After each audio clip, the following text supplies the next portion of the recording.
Kathryn, what a joy to celebrate your ordination. When you arrived at UCF in the fall of 2021 to begin a 2-year internship, you had already had successful careers in medicine, in the military, policy grant writing, not to mention yoga instructor on the side.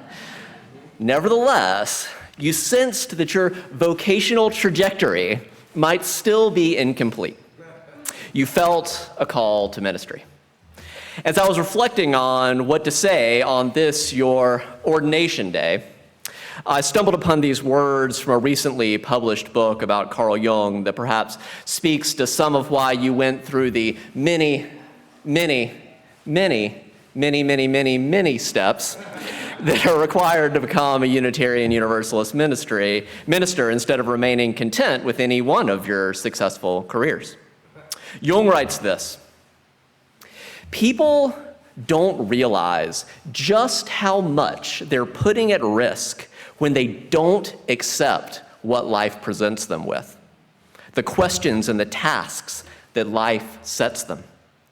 I've come to the conclusion that it is better to live what one really is and accept the difficulties that arise as a result, because avoidance is even worse.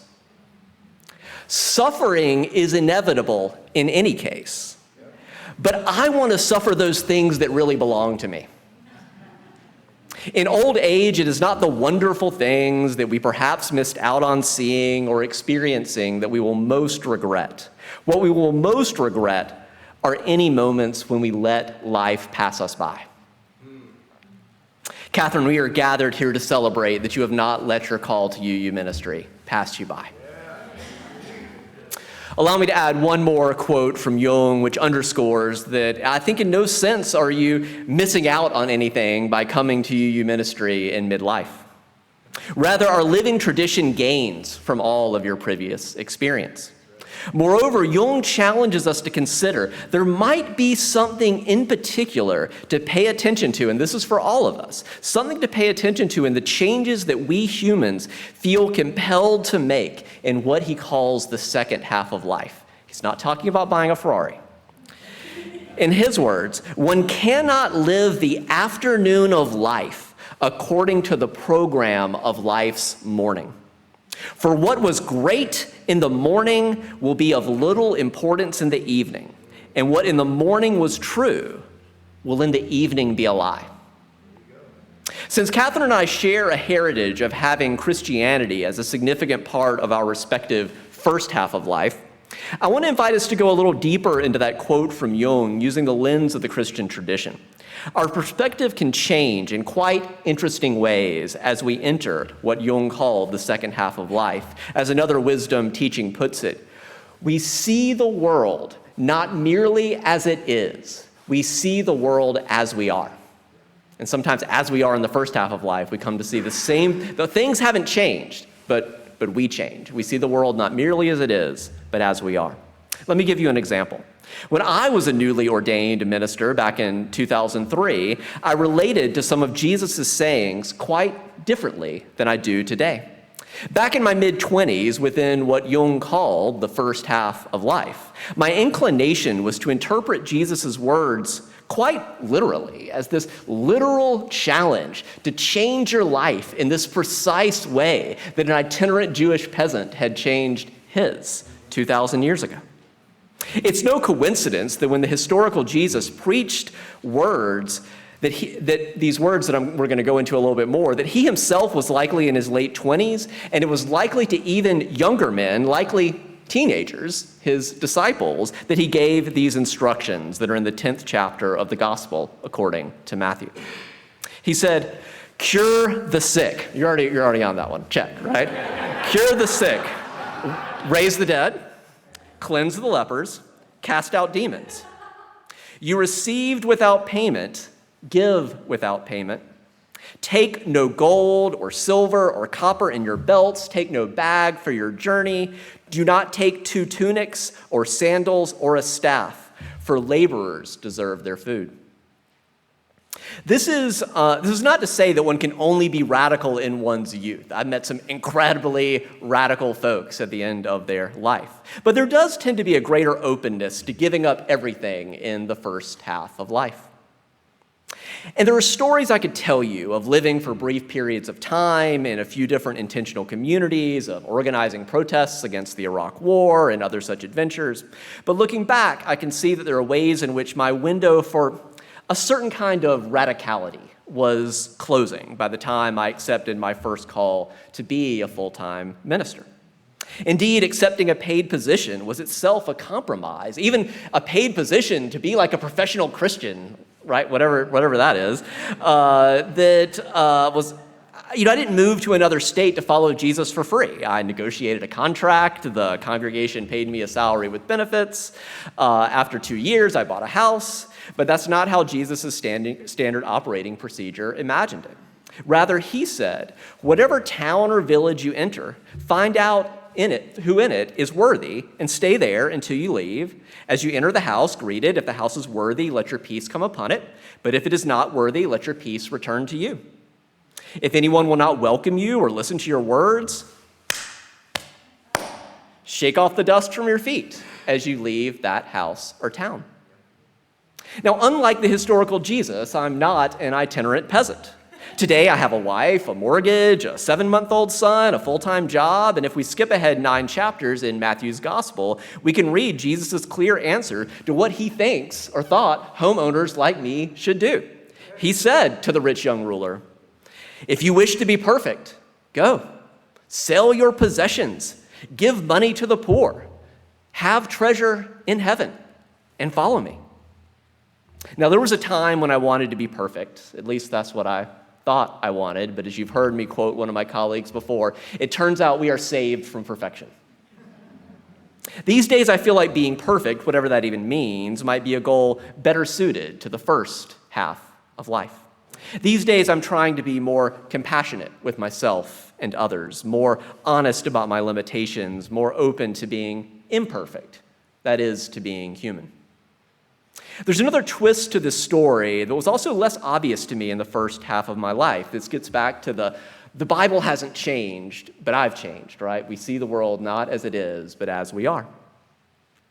Jesus' standard operating procedure actually requires that not everyone be an itinerant homeless peasant.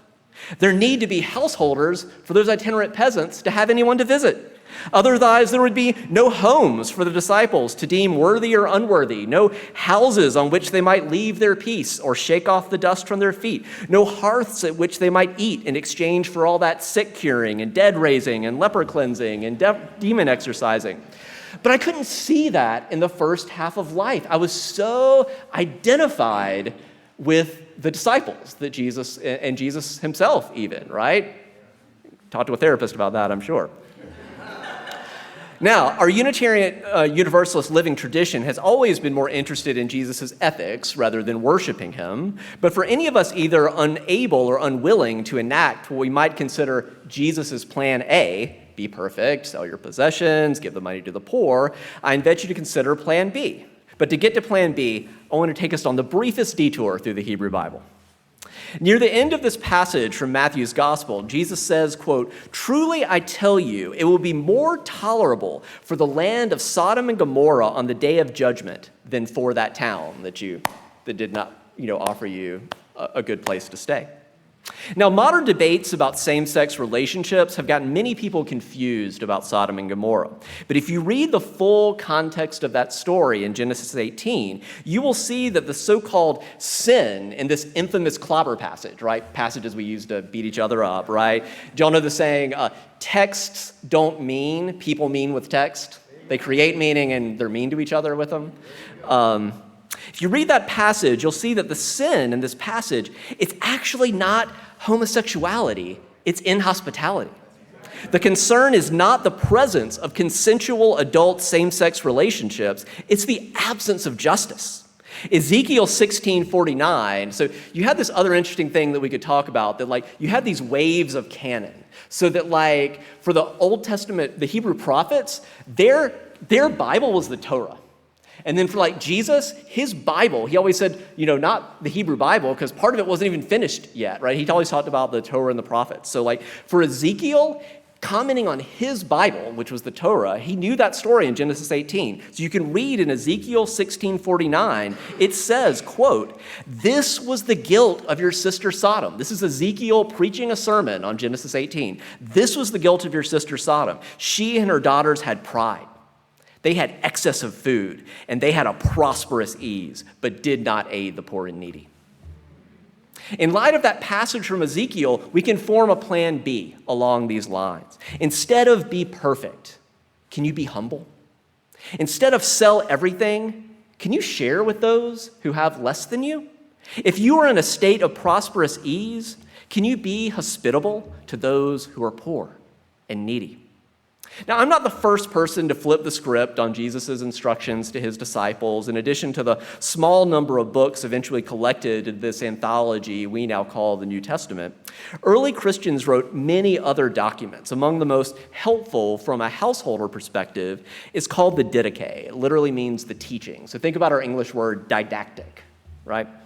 This ancient book is dated to the mid to late 1st century. It was thought lost, only to be surprisingly rediscovered in a library in Turkey in 1873.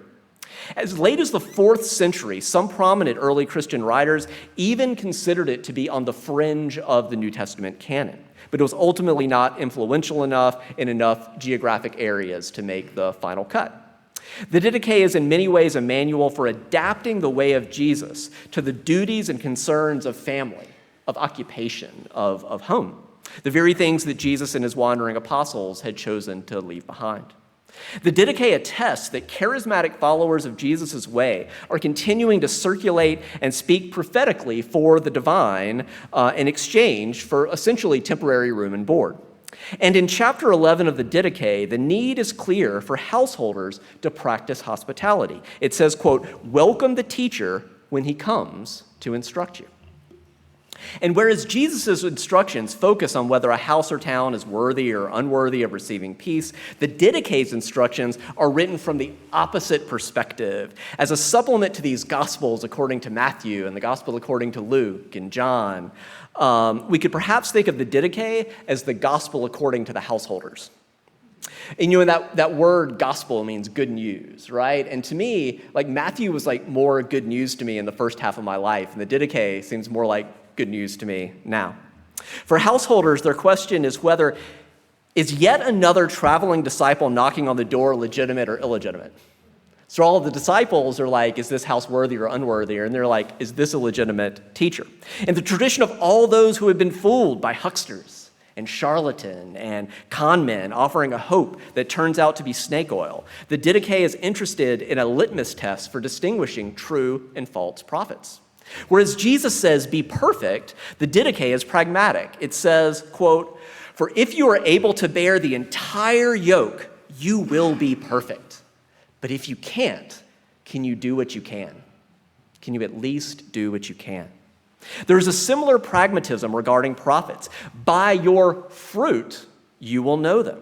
That verse always makes me think of a bumper sticker. I used to see it more commonly in the South. It says that God wants spiritual fruits, not religious nuts.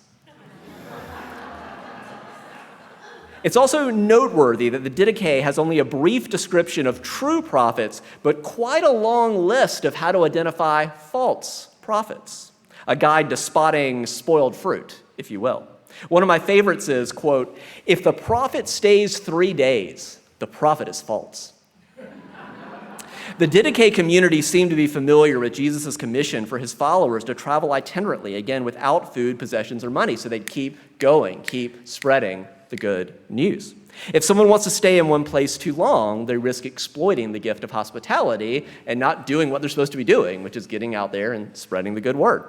Also in line with Jesus' charge to his followers, the Didache cautions, when the apostle goes away, let the apostle take nothing but bread to last until the next night of lodging. And if the prophet asks for money, the prophet is a false one.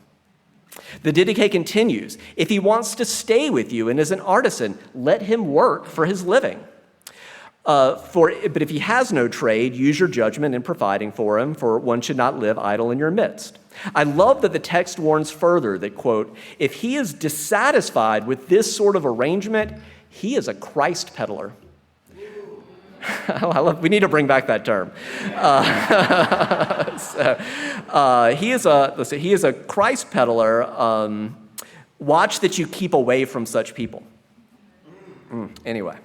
I think Christ peddler could really help us distinguish from those who are truly a prophet, P-R-O-P-H-E-T, and those only interested in profit, P-R-O-F-I-T. The perspective I've been sharing is by no means the only or best interpretation of these texts or of the Christian tradition. It's just how I've come to see things in this season of my life. My mind may continue to change. We see the world not merely as it is. We see it as we are. For now, I will say that I look forward, Kathryn, to all that you will bring to our living tradition in this season of your life. We don't need you to be perfect.